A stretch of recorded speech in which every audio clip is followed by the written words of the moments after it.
being able to do long minutes. He was never the biggest of the props. He was always more of a consistent performer rather than somebody who was going to, come on for 5 minutes to make an impact. So it's slightly surprising, but I guess the money was probably pretty good. Obviously, he probably has a reasonable relationship with McDermott, so I can understand why he's gone there. Yep, fair enough. Some quick fire ones now then. Do you want to start with the first of our trio of month-long loan deals? Yep, so Dewsbury have taken Wakefield fullback Luke Hooley on a month-long loan. Oldham have signed 19-year-old Wakefield prop Titus Guarze on an initial 1-month loan deal. Yeah, and finally on this bit, Workington have picked up Wigan youngster James Worthington on a 1-month loan.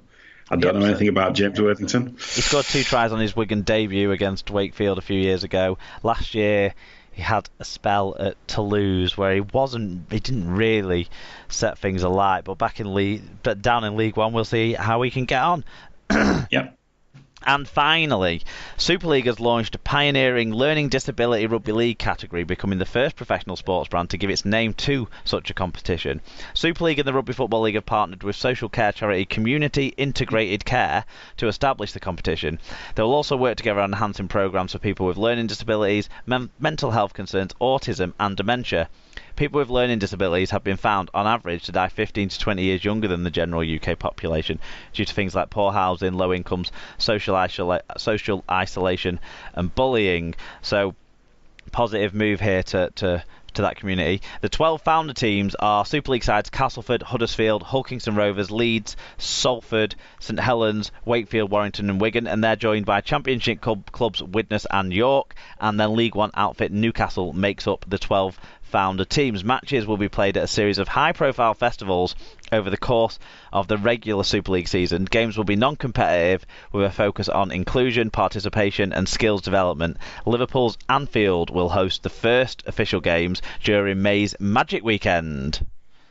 Yeah, that's a really I think it's had a lot of positive feedback that I've seen on the social media over these last week, and I think without question it's a very good news story. I think rugby league should be seen as an inclusive sport. I think we've already made some great strides towards that with the PDRL and expanding the way that we look at, with the World Cup in terms of the wheelchair sport and the women's game as well. Certainly. It's something that I think it's something we can do better than any other sport in terms of our inclusion.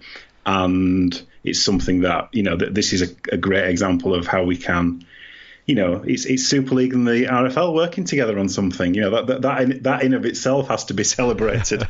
At the moment. And it possibly means that there's going to be, strong work when it comes to things like the women's game too and the PDRL game too. But this learning disability section of it is really something that no one else has properly launched yet. So it's a way for us to show our inclusion, show our participation, show our potential as a sport to give all people opportunities to play what is, one of the most demanding yet exciting sports out there.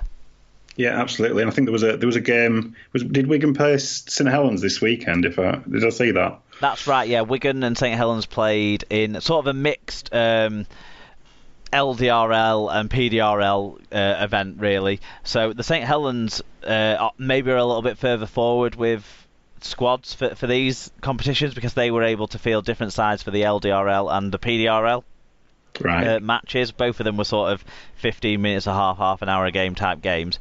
But Wigan mostly fielded the same players for both games. There was a few players on the LDRL side that couldn't play in the later full contact PDRL game, but the LDRL game was just tags basically, and Wigan were playing with the physically disabled guys alongside the learning disability guys as well.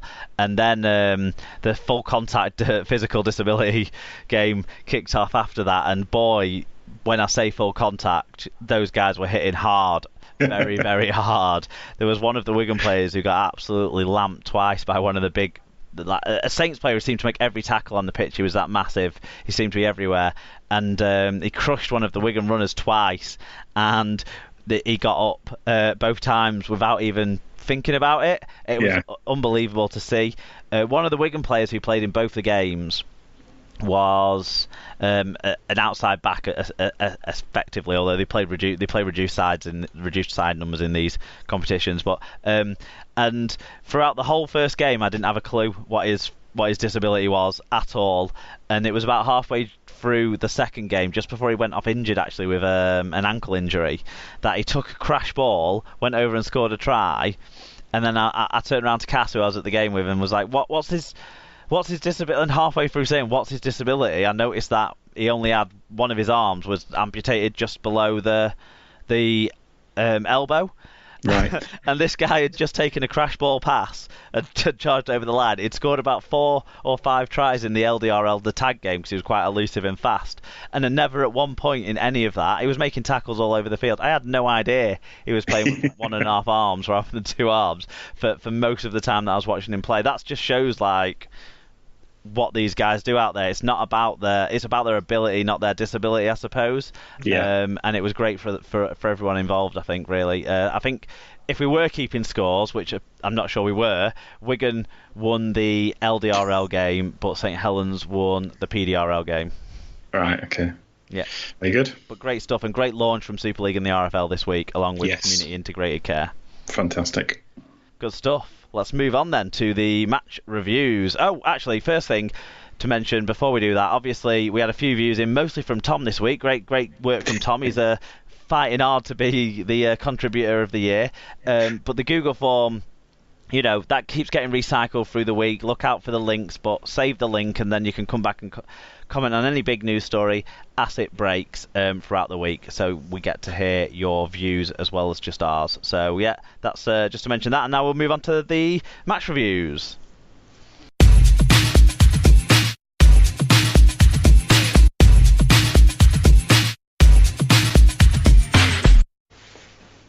So Al, we're going to start with the World Club Challenge match review this week.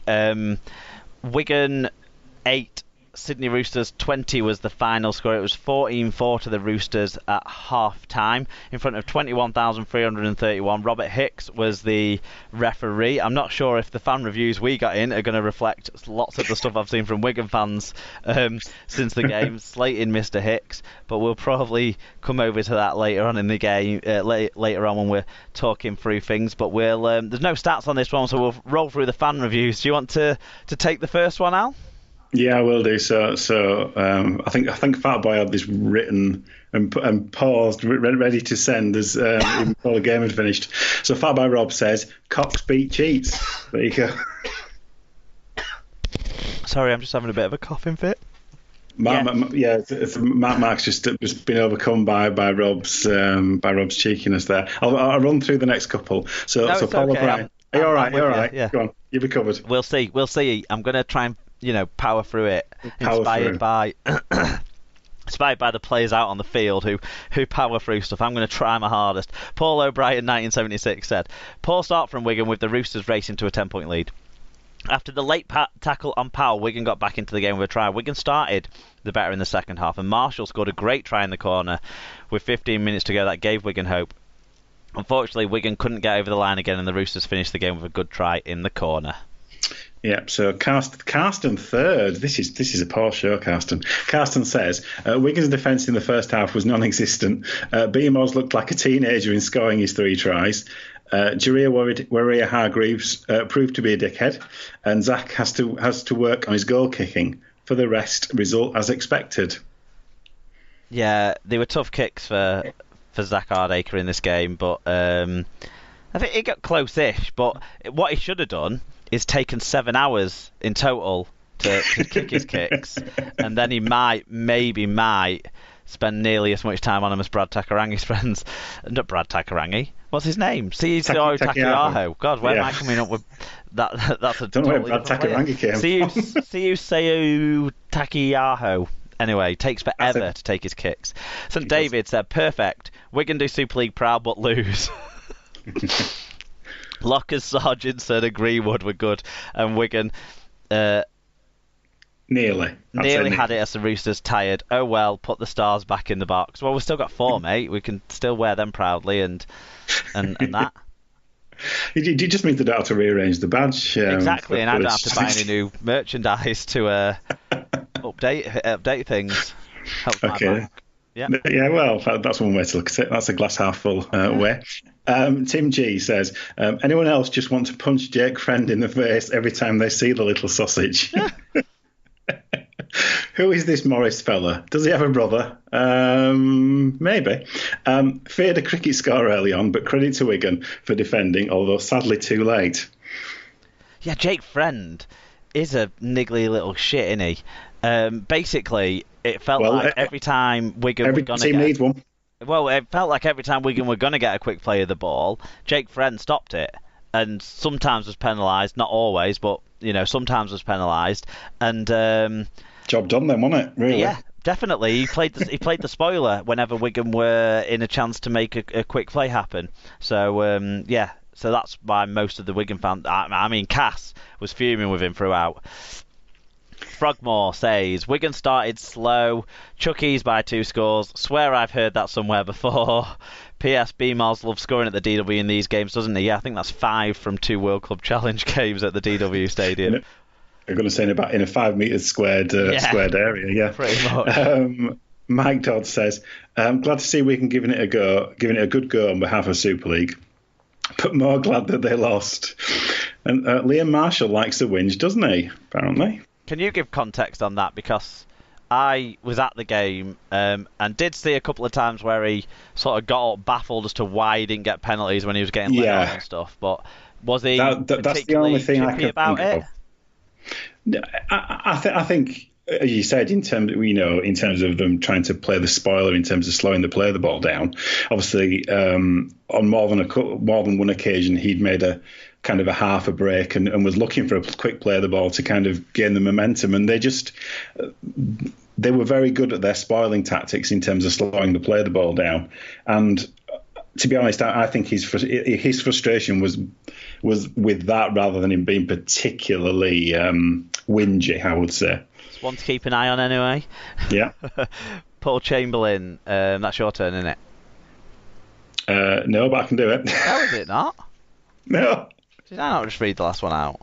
No, I didn't. Oh, right, okay. Well, that was worth the trip. Good crowd, atmosphere and spite.